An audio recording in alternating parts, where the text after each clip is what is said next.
Vienna, 1913, the city that accidentally housed the apocalypse.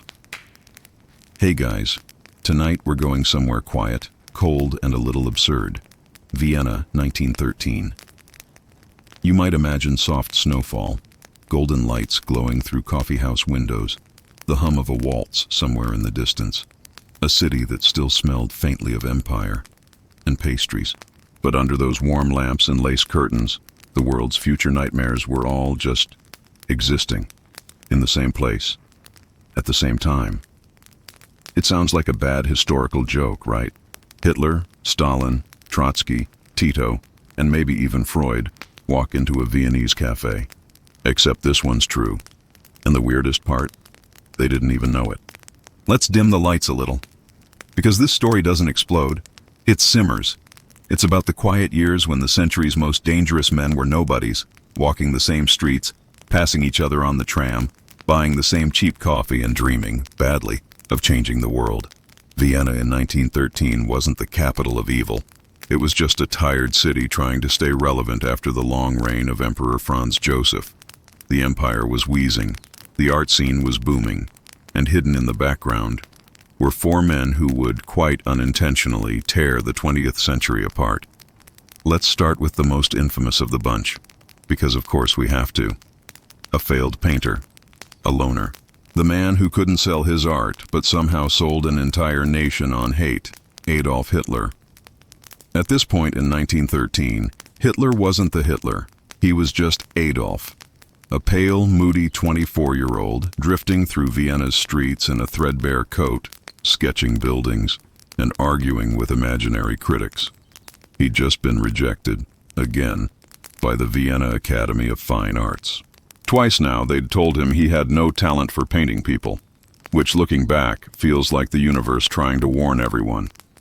He spent his nights in homeless shelters or cheap men's hostels, eating watery soup and muttering about destiny. Sometimes he'd go to the Hofburg Palace gardens and stare at statues of long-dead emperors, wishing one of them might give him a job. Vienna didn't notice him, and why would it? The city was crawling with dreamers, drunks, and disillusioned artists. Hitler was just one more broke idealist in a trench coat. He read obsessively, mostly about German nationalism, art theory, and race. A cocktail that no good ever came from. And he loved opera, Wagner especially, because of course he did. By day, he'd wander past Vienna's ornate architecture, sketching the spires and facades. By night, he'd rant to anyone who'd listen about degenerate art and the decay of culture, which in 1913 was just edgy art student talk. No one could have guessed that this mumbly dropout would one day plunge Europe into darkness. But what's fascinating is that while Hitler was freezing in cheap hostels, another soon-to-be dictator was in the same city, reading philosophy and quietly judging everyone. Let's float over to him. His name was Joseph Jugashvili, though he preferred Stalin. At that time, though, he wasn't yet the man of steel. He was more like the man on the run. A few years earlier, he'd escaped exile in Siberia, again, and was moving around Europe under various fake names. In 1913, he was in Vienna for a few weeks, meeting other revolutionaries. He'd show up at smoky cafés, sit in the corner, and speak in low, calm tones about class struggle and destiny. He was only 34, but already carried himself like an old man who'd seen too much. He had smallpox scars on his face and eyes that never seemed to blink. If Hitler was an emotional wreck looking for purpose, Stalin was a calculator looking for opportunity. He wasn't famous yet, not even important, really. He was just a small cog in the Bolshevik movement, but he was patient. He'd sit in Vienna's cafes, slowly sipping his coffee, listening to intellectuals argue about Marxism and Freud, and saying almost nothing. People remembered that about him, that he was quiet. Not shy exactly, just waiting. And then, across the city, quite literally a few trams away, another man was busy being loud enough for everyone, Leon Trotsky. If Stalin was silence, Trotsky was noise. He was living in Vienna at the time, fully established as a Marxist writer and editor of a socialist newspaper. He'd hold little revolutionary salons where he'd debate politics with anyone who'd dare. Trotsky loved to talk. He loved to argue. And he had that infuriating confidence of someone who knows they smarter than you, and wants you to know it too. He lived comfortably with his family, wrote articles about class oppression, and occasionally insulted other socialists for not being socialist enough. Classic Trotsky. And here's the kicker. Stalin actually read Trotsky's newspaper. They were ideological neighbors before they were enemies, both shaping their own warped visions of justice from the same city cafés. Meanwhile, in another part of Vienna, a young man named Josip Broz, later known as Tito, was working in an auto repair shop. He was the youngest of them all, just a skilled mechanic, half dreaming of a better life. He'd go dancing, meet girls, and fix engines, blissfully unaware that 2 tables over, someone else was plotting the world's collapse.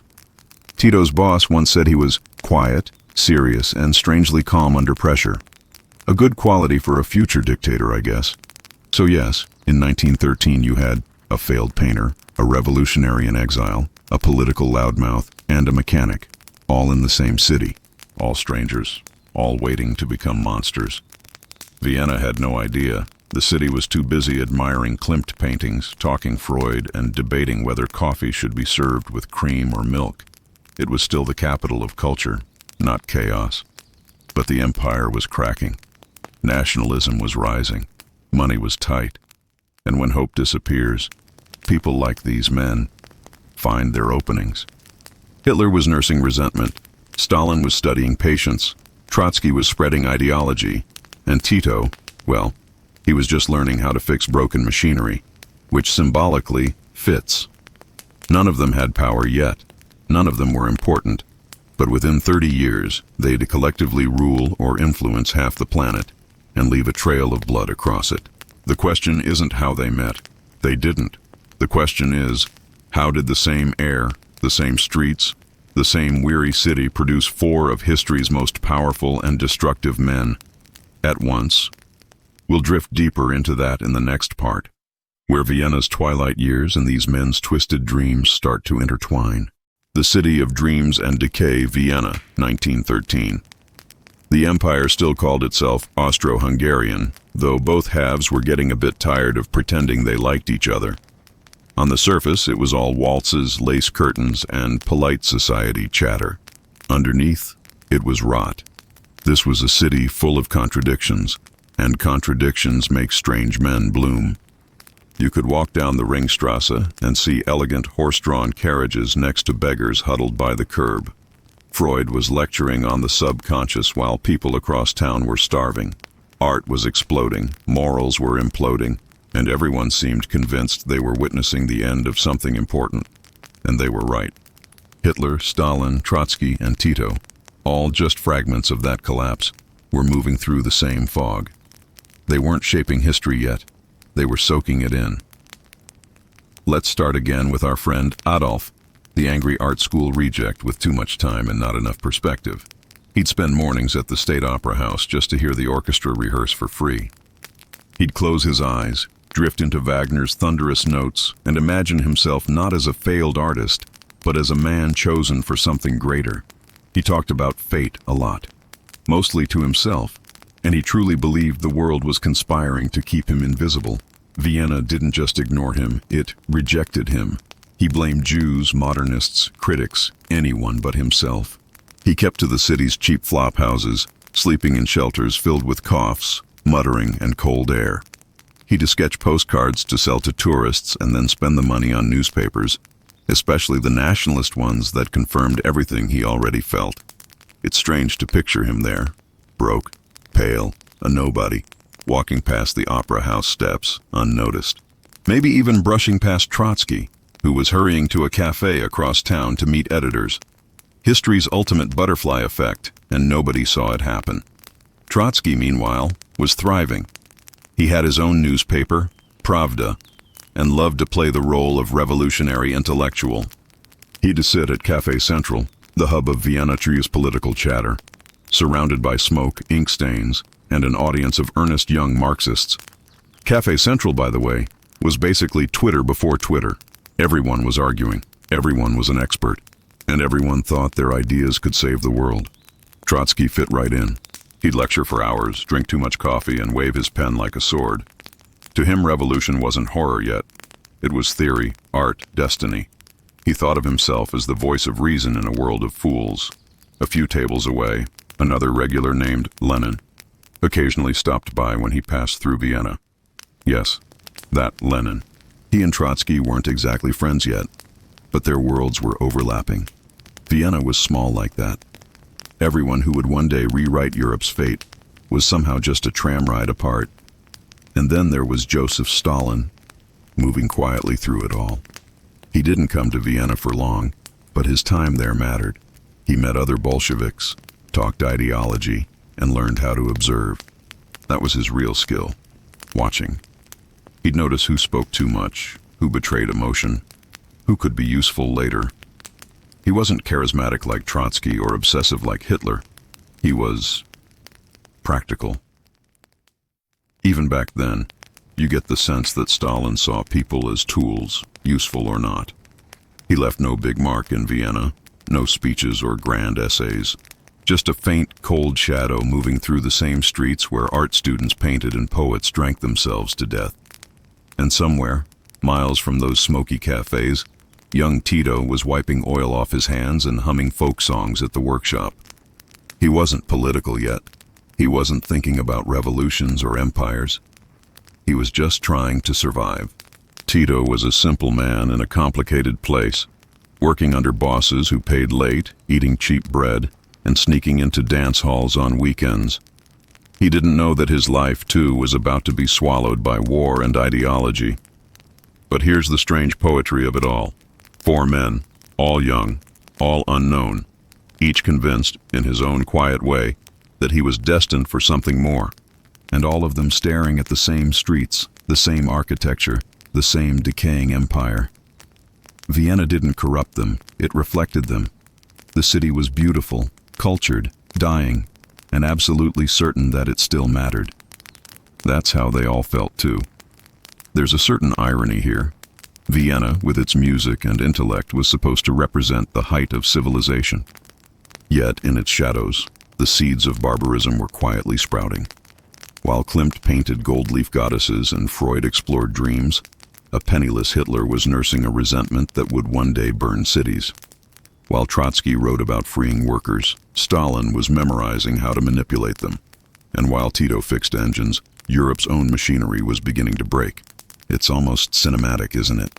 Except that no one saw the movie coming. By late 1913, life in Vienna was moving toward its own quiet breaking point. Prices were rising, nationalism was spreading, and the assassination of one archduke, just one, would soon send these men scattering across Europe like shards of glass. For now, though, they were just ghosts in the same fog. One obsessed with race, one obsessed with ideology, one obsessed with power, and one simply learning to survive. Different motives. Same city, same century waiting in ambush. The next year, the Great War would begin. Vienna would crumble. And those 4 names, still small, still harmless, would be flung across continents to write the darkest decade in modern history. But for now, in 1913, they all still lived ordinary lives, and the world was still sleeping. The year the future caught fire. The thing about 1913, Vienna, is that it didn't know it was standing on a fault line. Nobody did. The city felt tired, not doomed. Everyone sensed that change was coming, but they thought it would come politely, through art or literature, or maybe a nice parliamentary reform. Instead, it came as gunfire in Sarajevo the next summer. When Archduke Franz Ferdinand was assassinated in June 1914, Vienna reacted the way tired old empires do, with disbelief, followed by paperwork, and then by fury. Within weeks, Europe, this entire polished civilization built on tea sets and etiquette, was eating itself alive. And just like that, all 4 of our quiet neighbors, Hitler, Stalin, Trotsky, and Tito, were swept out of the same city and into different storms. Let's float over to the first one who saw opportunity in it. Adolf Hitler, the failed artist turned soldier. The war was the best thing that ever happened to him. which says a lot about both the man and the century. He'd been living like a ghost, broke, angry, drifting, and suddenly, war gave him a purpose. He enlisted in the Bavarian army, which is funny because he wasn't Bavarian, but nobody checked too closely. Bureaucracy, as usual, was on his side. He served as a messenger, running letters between trenches. Dangerous, muddy, miserable work. And he loved it.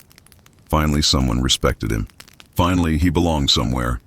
He was wounded once, gassed once, and awarded a couple of medals he'd later exaggerate into legend. But more than anything, he came out of that war convinced that Germany hadn't lost because of military failure, but because of betrayal. It was the story he'd cling to like religion. The idea that enemies within, Jews, communists, intellectuals, had stabbed the nation in the back.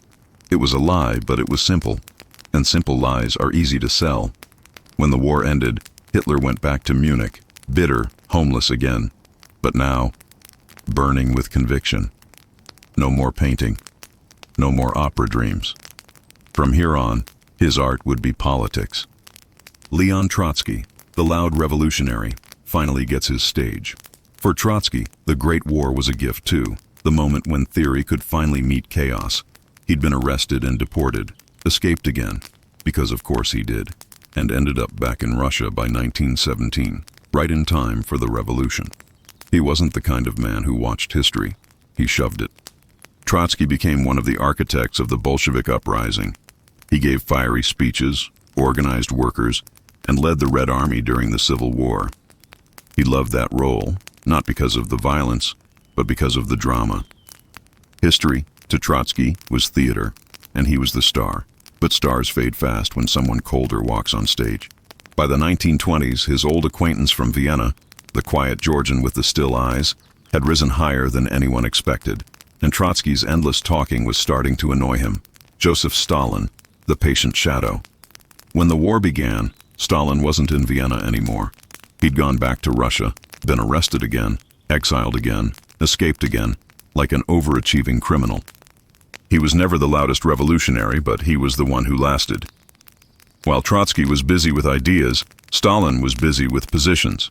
Secretary this, committee that, the kind of titles nobody notices until you realize he controls everything.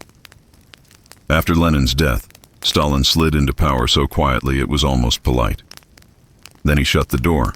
The man who once slipped through Vienna's streets unnoticed became the man who made millions disappear the same way, but that came later.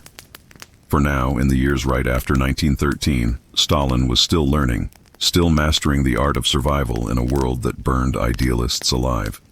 And then there was Tito, the mechanic who ended up a marshal. Tito's path was the least glamorous, but maybe the most ironic. When the Great War started, he was drafted into the Austro-Hungarian army, the same empire that would later crumble into the pieces he'd eventually rule. He fought on the Eastern Front, was captured by the Russians, and ended up in a prisoner of war camp, where he learned just enough about communism to decide it sounded practical. When he finally returned home, the empire was gone, the Balkans were chaos, and Tito quietly began building his own version of order.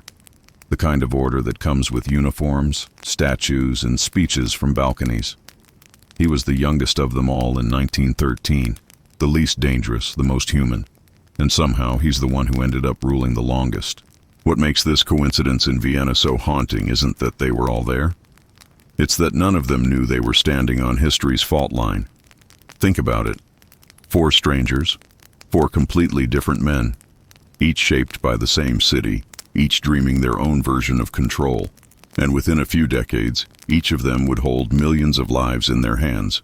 Vienna didn't make them evil. It made them possible. It was a city that trained people to think in systems of empire, hierarchy, destiny. The kind of place where grand ideas mattered more than human ones. And these men took that lesson far beyond its coffeehouses. By the 1920s, Vienna had lost its empire, its glory, and much of its identity. But the men it once unknowingly hosted were alive and thriving elsewhere, in Berlin, Moscow, Petrograd, Belgrade, reshaping the century in their own grotesque image. Maybe the city remembered them, faintly, or maybe it preferred to forget. After all, Who wants to remember that you once gave shelter to 4 ghosts who would go on to haunt the world? History tends to laugh at irony, and 1913 Vienna was its masterpiece. Because somewhere between a cheap bowl of soup, a paint-stained postcard, a loud political rant, and a silent observation in a smoky cafe, the future cracked open, and the pieces fell everywhere. The ghosts leave Vienna. So, the year is now 1918. Vienna is starving. The empire it once ruled, that grand, over-decorated Habsburg mess, is collapsing like a pastry left too long in the rain. The war had drained it of everything: money, food, men, even pride. The soldiers coming home looked more like skeletons than victors. And among the hungry, disillusioned veterans limping through Europe was a man with a funny mustache and far too much anger for one lifetime. Let's float back to him for a moment. Adolf Hitler, the artist who'd failed, the soldier who'd survived. He's back in Munich now. Germany has lost the war. The Kaiser's gone. The monarchy's dead. And the streets are filled with protests and hunger. For someone like Hitler, obsessed with control, hierarchy, and blame, this chaos was paradise. Hitler discovers his calling. You'd think he'd go back to painting, but no. He decided to reinvent himself. He found work as an informer for the German army, spying on small political groups that were popping up after the war. One of them, a tiny, ridiculous group called the German Workers' Party, caught his attention. They met in a beer hall, had no money, and mostly just shouted at each other. Perfect. Hitler attended one meeting, stood up to argue with someone, and, shockingly, people listened. They liked his anger, his simplicity, his way of turning misery into meaning. By 1920, he wasn't just a member. He was the voice, the ranting prophet of beer hall nationalism. They added the word National Socialist to the party name, printed some pamphlets, drew a new symbol that would soon terrify the planet, and there it was, a political monster born out of boredom and bitterness. Meanwhile, the rest of the world wasn't doing much better. Trotsky and Stalin begin their Cold War. Before the Cold War, in Russia, the revolution that Trotsky and Stalin had once dreamed about was now cannibalizing itself.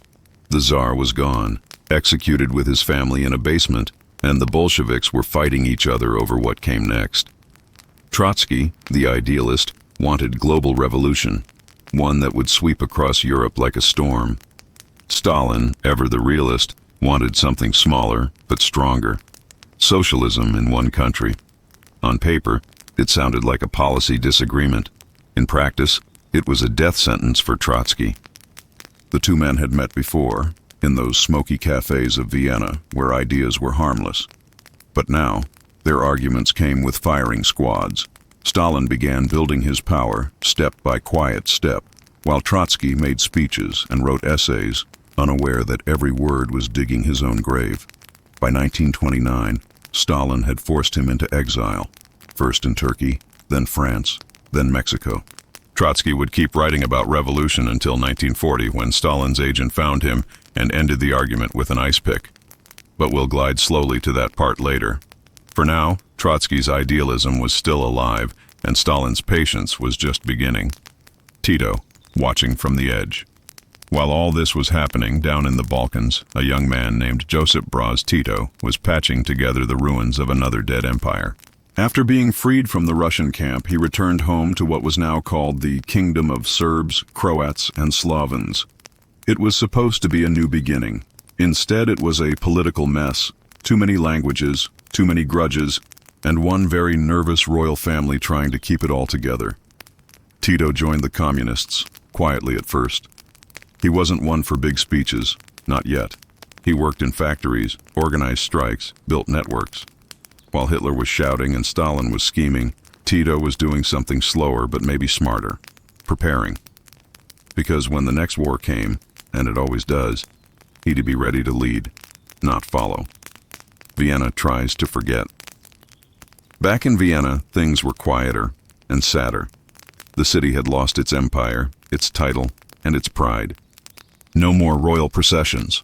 No more orchestras sponsored by archdukes. Just coffee, poverty, and nostalgia.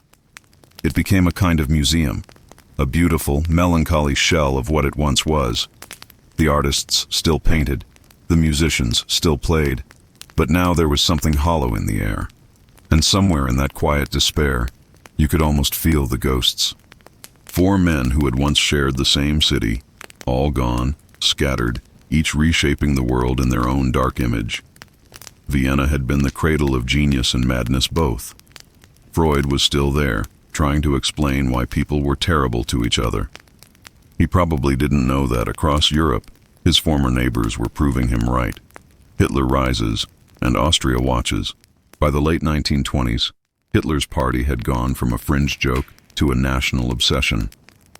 The global depression hit, people lost jobs, and his message, that Germany had been betrayed and deserved revenge, started sounding logical to desperate ears. In 1933, he became Chancellor of Germany. By 1938, his troops marched right back into Vienna, the city that had once rejected him as a failed art student. It was the ultimate revenge tour. Crowds cheered him in the same streets where he'd once begged for bread. And while he smiled for cameras, the darker machinery was already in motion. The purges, the camps, the extermination. Vienna, the city of dreams and waltzes, became just another shadow in the Reich. Stalin consolidates power. Meanwhile, in Moscow, Stalin had done the impossible. He'd turned paranoia into a political system. The Great Purge began in the late 1930s, and millions vanished, shot, starved, exiled, erased from photos. He called it cleansing the party. The rest of the world called it insanity. But Stalin saw it as math. Fewer rivals, more control.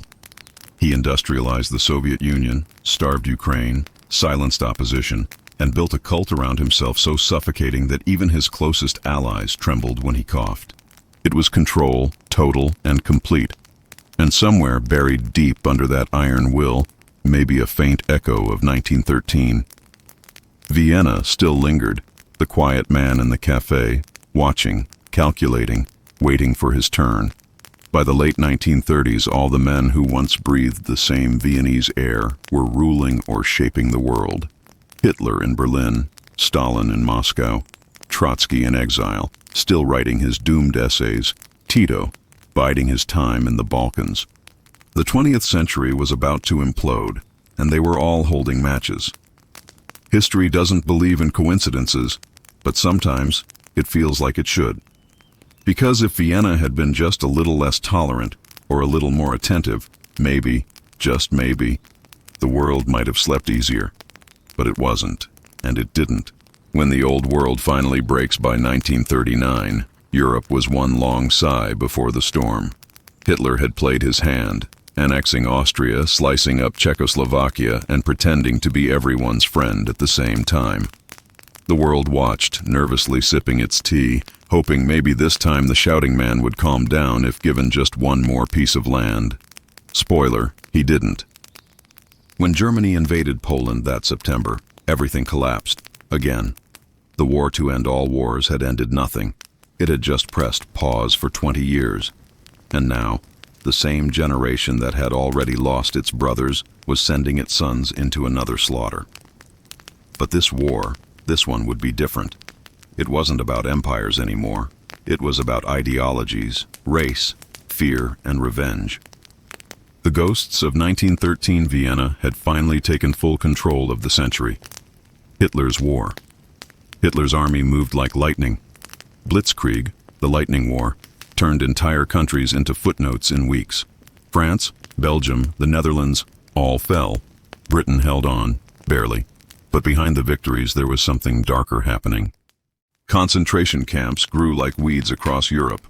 What started as prisons became factories of death. The final solution was born not from military logic, but from obsession. A man trying to exterminate an entire people because his own failures needed a scapegoat. The man who couldn't paint now painted the continent in ashes. Meanwhile, Mussolini tried to keep up. Stalin watched from the east, and the rest of the world realized too late that the loudest man in Vienna had found an audience of millions. Stalin waits his turn. While Hitler was rampaging across Europe, Stalin played a quiet, deadly game. In 1939, he signed the Molotov-Ribbentrop Pact, a friendly little agreement with Nazi Germany. It was shocking, yes, the communist dictator shaking hands with the fascist one. But for Stalin, it was just strategy. He got half of Poland, a few Baltic states, and time to prepare. Of course, time is never really your friend when you trust a man like Hitler. In June 1941, Germany broke the pact and invaded the Soviet Union in the largest military operation in history, Operation Barbarossa. Hitler thought it would be another quick victory. He forgot Russia is big and cold and patient. Stalin was caught off guard at first. His generals were terrified to even wake him up with the news. But once he recovered, he unleashed something far more ruthless than even Hitler expected: total war. Millions died, cities burned, and the Eastern Front became a black hole that swallowed men and machines alike. And through it all, Stalin sat in the Kremlin, silent, unshakable, calculating. Tito's turn comes. Meanwhile, far to the south, Tito had been waiting. When Germany invaded Yugoslavia in 1941, the fragile kingdom shattered like glass. The Nazis carved it up. Puppet regimes rose and fell, and chaos reigned. But in the forests and mountains, Tito's partisans began to fight back, slowly, stubbornly, and with terrifying endurance. He built a resistance that grew from a few hundred to hundreds of thousands. They had no uniforms, no resources, just anger and a sense that they had nothing left to lose. While the world watched Russia and Germany tear each other apart, Tito quietly liberated his country village by village. By 1945, his army would march into Belgrade, not as conquerors, but as survivors. He had become, in a strange, ironic twist, the only one of Vienna's ghosts who would emerge as a hero. Trotsky's final days. And then there was Trotsky, the last idealist, the eternal exile. By 1940, he was living in Mexico, surrounded by books, cats, and memories of a revolution that had eaten him alive. He wrote endlessly, essays, letters, warnings about Stalin's terror. He still believed in socialism, but not in the monster it had become. He must have known, deep down, that he wouldn't die peacefully. One summer afternoon, an agent named Ramon Mercader came to visit him, pretending to be a supporter. He waited patiently until Trotsky turned his back, then drove an ice pick into his skull. Trotsky survived for a day, long enough to forgive his attacker, or at least to remain defiant. He said, "I will not survive this attack. Stalin has finally accomplished what he wanted." And that was that.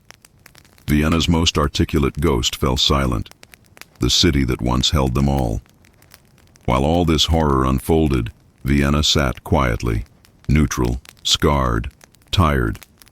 Once the glittering center of an empire, now just a gray, hungry city in someone else's war. Hitler had taken it. The Allies would bomb it. And when it was over, Vienna would once again try to pretend it hadn't seen too much. Freud died in exile in London. The cafés that once held artists and dreamers were now filled with soldiers and whispers. But sometimes, late at night, maybe someone sitting in a smoky corner would remember.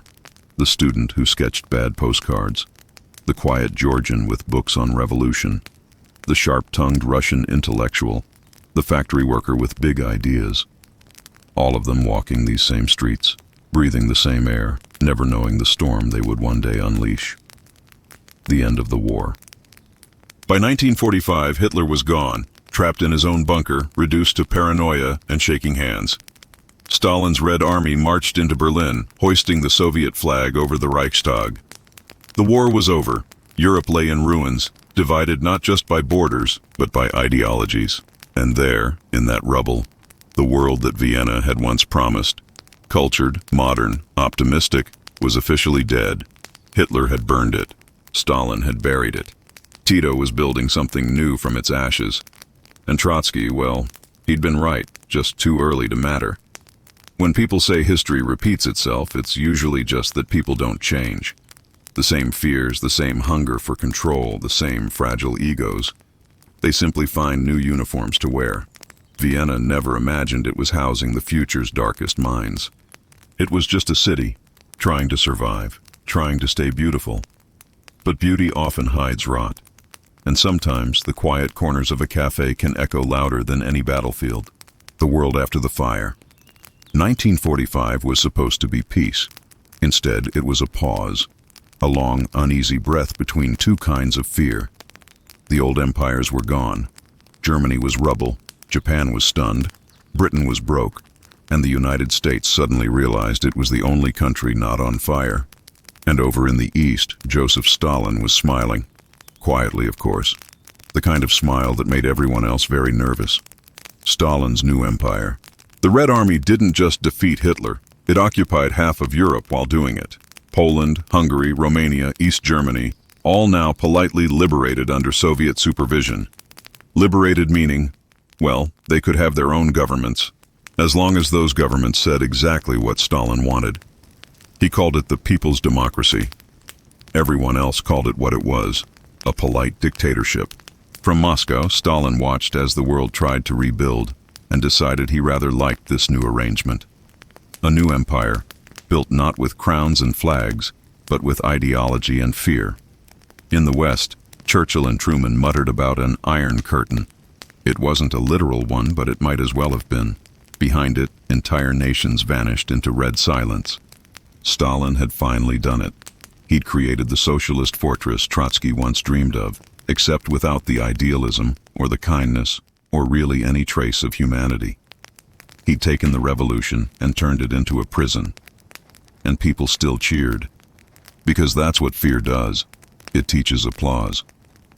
Tito's turned to rebel, again. Meanwhile, Tito, the once quiet factory worker from the Vienna underworld, had done something astonishing. He survived. Not only that, he'd won. When the dust settled after the war, Yugoslavia was free. Not under the Nazis, not under the Soviets. Free in a way few countries could claim to be. Tito was a communist, sure, but he wasn't Stalin's kind of communist. He believed in independence, in running his own show. And the moment Moscow tried to boss him around, he basically said, "No thanks, we're good." It was 1948, and Stalin couldn't believe it. No one said no to Stalin. He tried to have Tito assassinated, several times in fact. Poison, bombs, fake friends, the usual toolkit. But Tito had his own style of humor. He sent a message back to Moscow that said, more or less, "Stop sending assassins after me. If you send another one, I'll send one back, and mine will work." That's the Balkan version of "don't test me." And just like that, Tito became the first communist leader to successfully break from Stalin and survive. His Yugoslavia became a strange in-between country, socialist but not Soviet, independent but not capitalist, a little chaotic, a little rebellious, like its leader. He hosted world leaders, smoked cigars, wore white suits, and sailed on yachts. Quite a glow-up for a man who once repaired car parts and read Marx in secret. The ghosts keep shaping the century. The Cold War wasn't just a standoff between countries. It was the unfinished argument of Vienna's ghosts. Hitler's empire had burned away, but his ideology didn't vanish. It went underground, into whispers and resentments, re-emerging decades later in smaller, uglier forms. Trotsky's dream of a global revolution had been buried under Stalin's paranoia. And Tito's version of socialism, independent, pragmatic, nationalistic, became a middle path for countries that didn't want to pick sides. Even now, if you look closely, you can see the faint outlines of those four philosophies still tugging at the world's borders. The century didn't end when the bombs fell. It just evolved. Vienna watches, as always. And what about Vienna? Well, it became neutral, officially, permanently. A place where East met West for polite negotiations, where spies exchanged briefcases, and where music tried to cover the silence of what once happened there. The city reinvented itself as a postcard again. Clean streets, coffeehouses, waltzes, and old-world charm. But under that calm surface, it never really forgot. Every cobblestone, every quiet alley, still carried whispers of the men who once walked there, angry, ambitious, hungry for power. Maybe that's the real tragedy. Vienna was never evil. It was just indifferent. A stage where the future rehearsed its worst mistakes. Stalin's final act.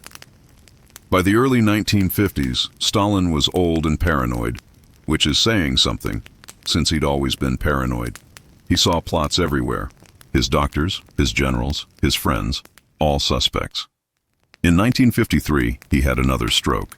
His guards found him hours later, still breathing, but no one dared touch him without orders, and no one wanted to be the one to move him. He lay there for half a day before anyone tried to help. The man who'd controlled millions with fear was now surrounded by it. When he finally died, Moscow erupted, half in mourning, half in relief. The Empire of Silence had lost its voice. And just like that, one of Vienna's four ghosts was gone. The balance shifts. With Stalin dead, the world didn't exactly relax. It just rearranged its anxiety. New leaders rose, new flags appeared, but the map of fear remained mostly the same. In Yugoslavia, Tito continued to play his double game. Communist, but independent, respected by both Washington and Moscow, admired by many, feared by some. He was the last of that peculiar Viennese quartet still alive, and ironically the one who shed the least blood to hold power. Trotsky was a martyr, Hitler a monster, Stalin a tyrant, but Tito, he was a survivor. History doesn't give out medals for moderation, but maybe it should have. Because out of all the paths that began in 1913 Vienna, his was the only one that didn't end in horror. What Vienna gave the world. Vienna in 1913 had been a melting pot of dreamers and disasters. It gave us Freud's psychology, Mahler's music, Klimt's art, and somehow, in the same streets, it brewed the ideologies that would define the bloodiest century in human history.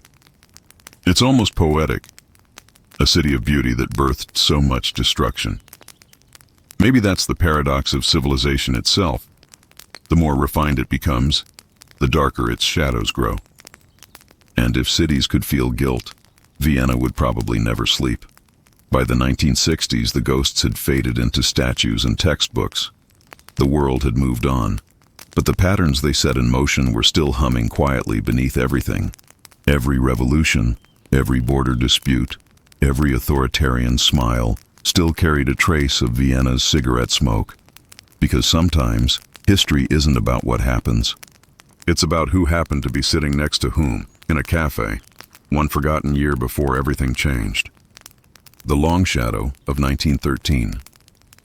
The 1960s were supposed to be modern, rockets, televisions, optimism. But underneath all that glitter, the world was still haunted.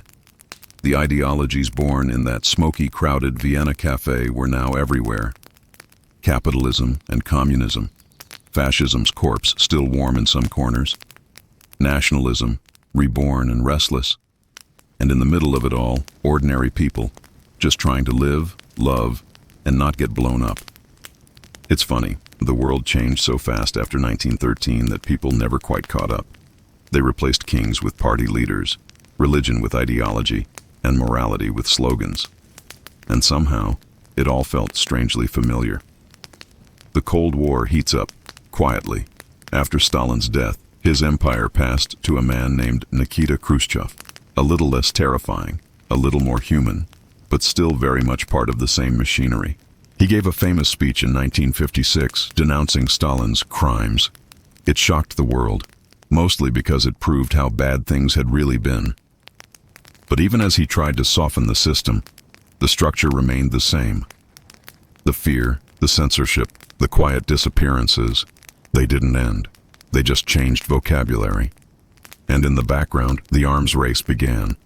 The United States and the Soviet Union, two titans flexing their newfound power, both pretending they weren't terrified of each other. They built enough nuclear weapons to end the world several times over, just in case. Somewhere, you have to imagine Trotsky and Stalin arguing from beyond the grave, both claiming credit for the chaos. And Hitler? Well, his ideas had died in the rubble of Berlin, but their aftershocks hadn't. The world had seen what hatred could do, and still, somehow, hatred refused to go extinct. Tito's golden years. While the great powers glared at each other across oceans, Tito was having the time of his life. He turned Yugoslavia into a model of what he called non-aligned socialism. Translation: I'll take help from both sides, thank you very much, but I'll answer to neither. He hosted conferences, met kings and presidents, and founded the non-aligned movement.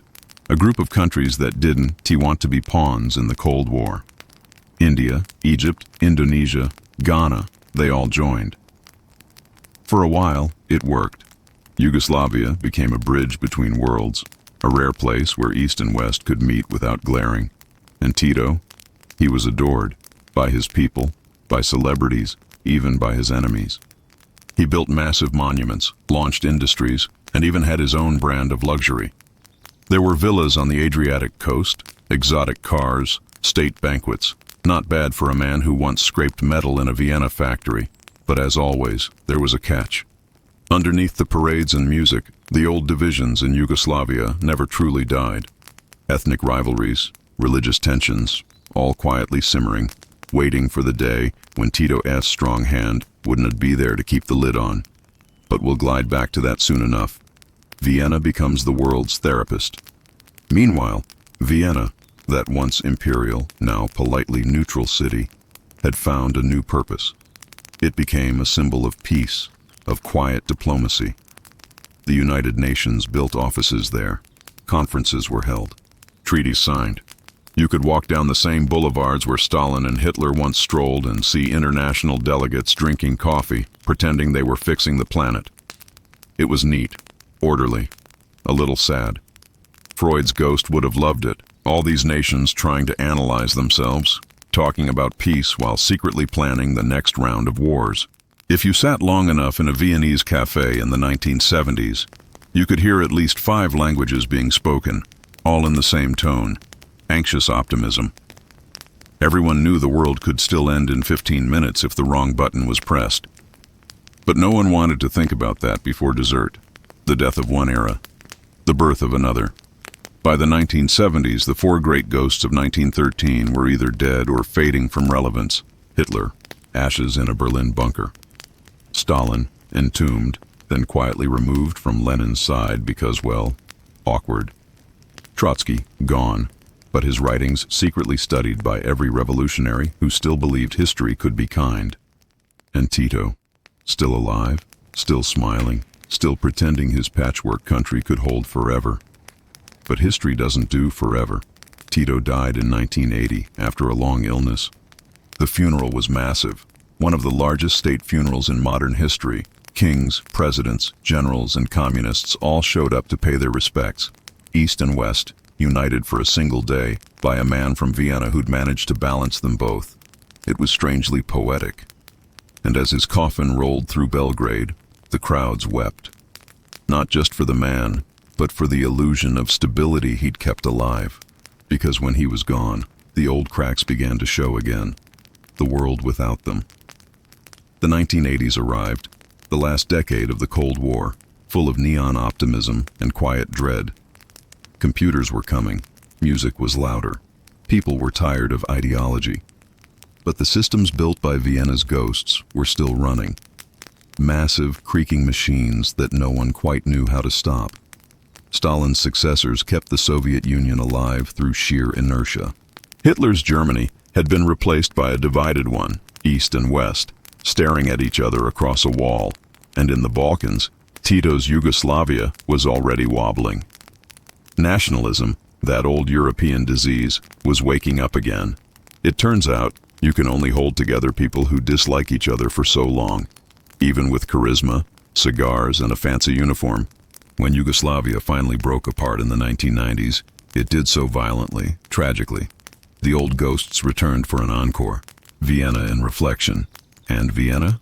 Still beautiful, still polite, still pretending it hadn't been the world's waiting room for madness. The city that once birthed both Freud and Hitler had learned to speak softly, to smile for tourists, to serve perfect coffee while politely avoiding certain topics. If cities could blush, Vienna would have turned crimson every time someone mentioned 1913. But maybe that's what made it timeless, the ability to survive by forgetting, to endure by rewriting its story as one of elegance instead of irony. Because deep down, Vienna wasn't evil. It was just human. And humanity, as we've learned, is a dangerous hobby. When we think about dictators, revolutions, or wars, we like to imagine they start with big events.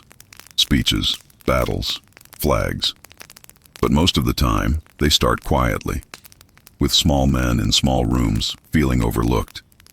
And in 1913, Vienna was full of them. The ghosts that wouldn't leave history likes closure, but people don't. And in the end, people are history, which explains why it's so messy. When the Berlin Wall came down in 1989, the world cheered. People hugged strangers. Freedom had finally won. But behind the fireworks and speeches, there was an uncomfortable truth. The world Stalin built hadn't vanished. It had just gone underground, traded in its flags for bank accounts and oligarchs. Trotsky's dream of a pure socialism had been forgotten, of course. He'd been replaced by people who wore tailored suits and talked about markets. But if you looked closely, the same hunger for control, for ideology dressed as destiny, was still there. And that was the strange legacy of those four men in Vienna.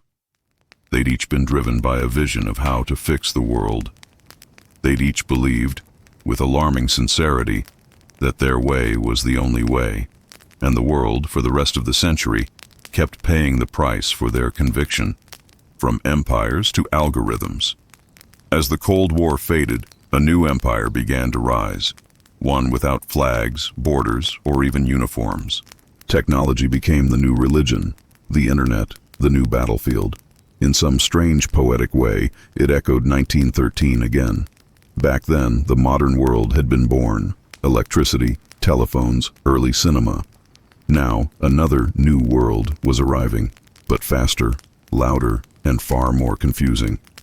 The dictators of the past had ruled with guns and propaganda. The new rulers would control through data and distraction.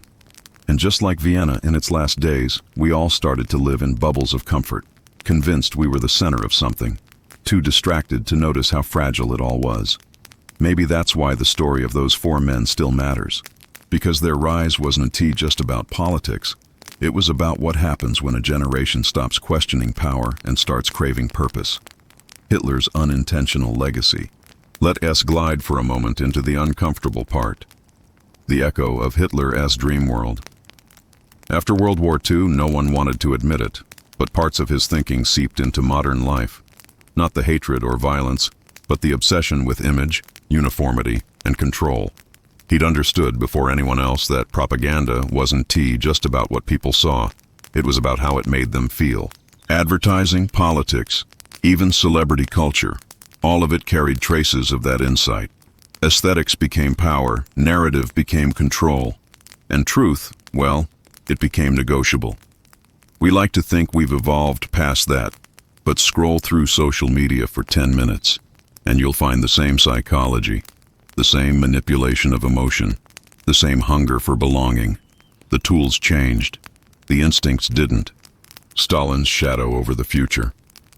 Then there's Stalin, whose brand of paranoia has outlived him spectacularly. He built a world where trust was dangerous, and loyalty was currency. It was efficient, terrifying, and it worked, at least for a while. And somehow, that mindset still exists today, not just in politics, but in corporations, algorithms, even governments pretending to be democracies. Surveillance didn't end when the KGB folded. It just got Wi-Fi. The idea that control equals safety, that people need to be protected from chaos, remains alive and well, just dressed in better PR. You can almost imagine Stalin squinting at a smartphone, muttering, "Finally, a tool worthy of me." Trotsky in the age of permanent revolution. Trotsky would have loved the internet. He dreamed of endless debate, global revolution, workers connected across borders, ideas spreading faster than bullets. And in a way, he got what he wanted. Except instead of revolution, it's mostly memes. The chaos, though, that constant churn of outrage and ideology, that part he would recognize instantly. He once wrote that the revolution is permanent. He didn't know how right he'd be. Because now, everything is permanent revolution. Politically, culturally, emotionally. Nothing settles.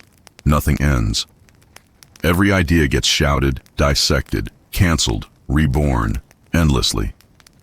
And like in 1913 Vienna, everyone thinks they're part of something historic, while no one realizes they're just repeating the same old human loop. Tito's dream, and its ruins. Tito might be the most tragic of them all.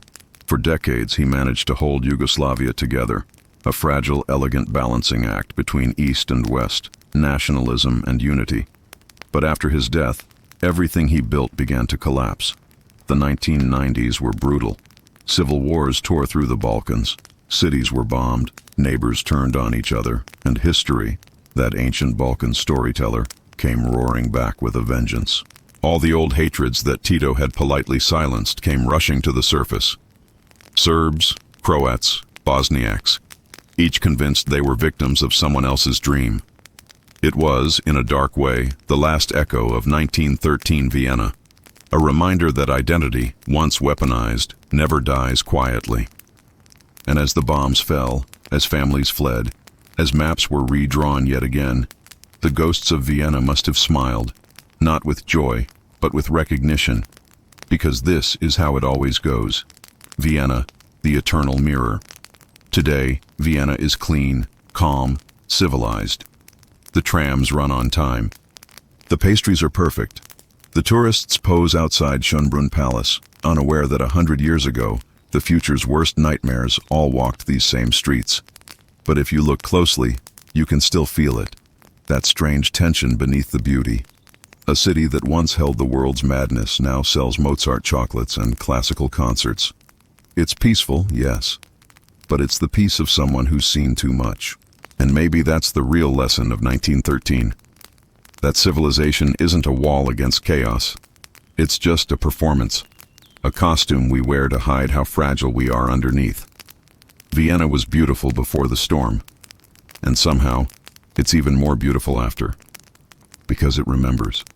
When people say history repeats itself, they imagine cycles, events looping forever. But maybe it's not repetition at all. Maybe it's just memory, whispering to anyone willing to listen. And in that sense, 1913 never really ended. It just changed names, changed flags, changed hashtags. The players are gone. The stage remains. The city that accidentally built the 20th century Vienna. You can almost hear the word exhale, elegant, tired, and pretending everything's fine.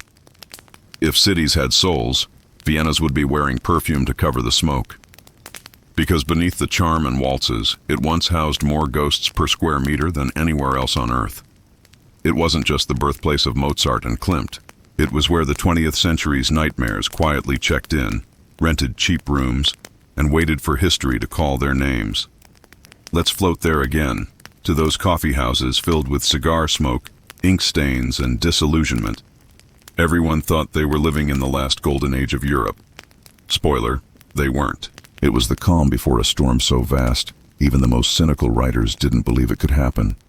And yet, inside that calm, something was rotting. The artists who saw it coming. While young Stalin and Hitler were pacing in their separate corners of the city, others were painting and composing the same dread they couldn't name. Klimt was smearing gold and desire into silence. Sheila was sketching the human soul, twisted, half-naked, and terrified of its own reflection. And Freud? Well, Freud was politely taking notes while everyone confessed their nightmares on his couch. He was the first to notice it, that Vienna was, in his words, a city of repression. Everyone was pretending to be civilized while secretly falling apart. Every parlor was a performance. Every dinner conversation, a duel between manners and madness. It's almost poetic that the same city that invented psychoanalysis was also producing future dictators, as if it were trying to diagnose itself before the breakdown hit, the collapse that no one believed. Empires don't die suddenly. They crumble in slow motion. By 1913, Vienna still looked grand. Chandeliers, uniforms, carriages. But the cracks were there. The empire was overstretched, ethnically divided, politically confused. And the people running it? Mostly old men clinging to medals from wars no one remembered. Franz Joseph had been emperor for over 6 decades. The man was practically furniture at this point, an antique who outlived his own relevance. His empire was so diverse it couldn't even agree on a common language. Austrian Germans, Hungarians, Czechs, Croats, Jews, Poles, Romanians, all sharing the same decaying palace. all quietly hating each other. And yet somehow, everyone pretended it would last forever. That's the funny thing about history. It always looks stable right before it collapses, kind of like a souffle, or the internet, the day the music stopped. Then came June 28, 1914, Sarajevo. A teenager with a pistol, and just like that, the century tilted off its axis. Within weeks, Europe was at war, the cafés emptied, the poets enlisted, the dream died. Vienna went from elegance to exhaustion almost overnight. Hunger lines replaced champagne, funerals replaced concerts. The empire, once the heartbeat of Europe, became a ghost wandering its own ruins. And those four men we've been following? They each watched the collapse from different corners, taking notes, forming theories, imagining what they'd build from the rubble. Hitler, in a military uniform, learned the intoxicating power of command. Stalin, reading reports from afar, saw how chaos could forge obedience. Trotsky, writing essays in exile, started imagining a revolution that would outlast empires. And Tito, still just a soldier, learned what it meant to fight for something that no longer existed. Vienna after the fall. When the war ended in 1918, the Austro-Hungarian Empire officially ceased to exist. Vienna went from being the capital of a vast empire to just another city. Smaller, poorer, and unsure what to do with all its empty palaces. Imagine that for a second. One day, you're the center of the world. The next, you're a museum no one visits anymore. That's what Vienna became. Beautiful, but irrelevant. And that vacuum, that identity crisis, would haunt it for decades. Because that's what happens when power disappears. Ideology rushes in to fill the void. By the 1920s, Vienna was a strange place. Artists still painted, musicians still composed. But politics had turned venomous. Communists and fascists fought in the streets. Everyone was shouting about a new world, while the old one hadn't even been buried properly. And in the background, the memory of 1913 lingered. Like an echo the city couldn't quite escape. The last waltz. There's something beautifully tragic about Vienna's obsession with waltzes. That slow circular dance. Elegant, controlled, endlessly repeating. It is the perfect metaphor for Europe in the early 20th century, spinning gracefully while the floor beneath it cracked. When people danced in those gilded halls, they weren't celebrating the future. They were trying to delay it. That is what makes the story of 1913 so haunting. Not just that four future tyrants happened to share a city, but that everyone around them thought they were living in paradise. It is the same illusion that repeats every century. The belief that we've evolved past our mistakes, that reason will save us, that history can't possibly happen again. And yet, it always does. Because people don't change. Only the costumes do. So when you walk through Vienna today, past the opera house, the palaces, the quiet parks, remember what once walked here too. A young painter with rage in his heart. A seminarian dreaming of revolution. An exile with notebooks full of fury. And a soldier still trying to understand who he was. All of them anonymous then. All of them waiting to break the century in their own ways. Vienna didn't just host them, it forged them, quietly, elegantly, with perfect manners. Because sometimes, history doesn't happen in chaos. Sometimes, it begins over coffee, in silence. The quiet city and the long shadow. It's funny how history never really tells you when it's done. Wars end, treaties are signed, monuments are built, and yet, the feeling never leaves. Vienna is proof of that. Walk its streets today, and it feels perfectly calm, polite, polished, safe. But underneath the cobblestones, you can almost hear the echo of boots, the march of men who believed they were saving the world, one ideology at a time. It's the calm of a city that remembers too much, a place that once produced Freud, Klimt, Hitler, Stalin's pen pal Trotsky, and a future Yugoslav leader, all within a few tram stops of each other. It doesn't brag about it, of course. Vienna has mastered the art of pretending. And maybe that's its greatest survival skill. Denial, dressed as elegance. The irony of genius and madness. Every empire seems to have one golden city before the fall. For Rome, it was itself. For Britain, maybe London. For Europe at the turn of the 20th century, it was Vienna, overflowing with brilliance, art, and the illusion of control. The city produced genius after genius, and yet somehow it also birthed the men who would destroy the very idea of civilization. It's as if beauty and brutality are twins that always share a cradle. Vienna gave us both Sigmund Freud and Adolf Hitler.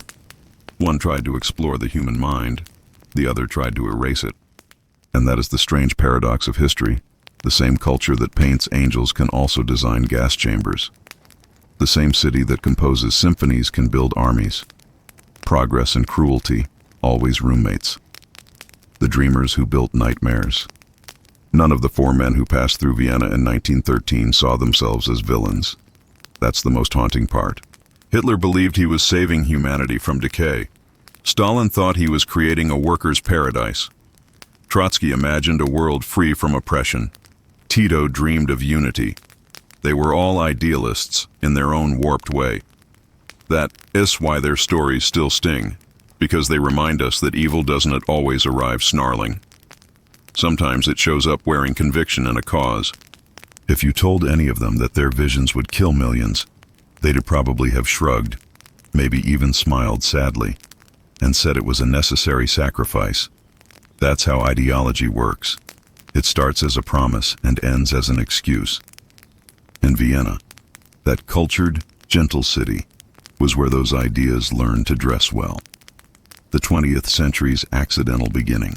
If you had stood in Vienna in 1913 and pointed at those men, that failed artist in a flophouse, that brooding revolutionary scribbling notes, that exiled writer railing against injustice, that anonymous soldier-to-be, no one would have believed you. No one would have guessed that they were about to shape the bloodiest century in history. That's the thing about history. It's never obvious when it's happening. It begins in whispers, not gunfire.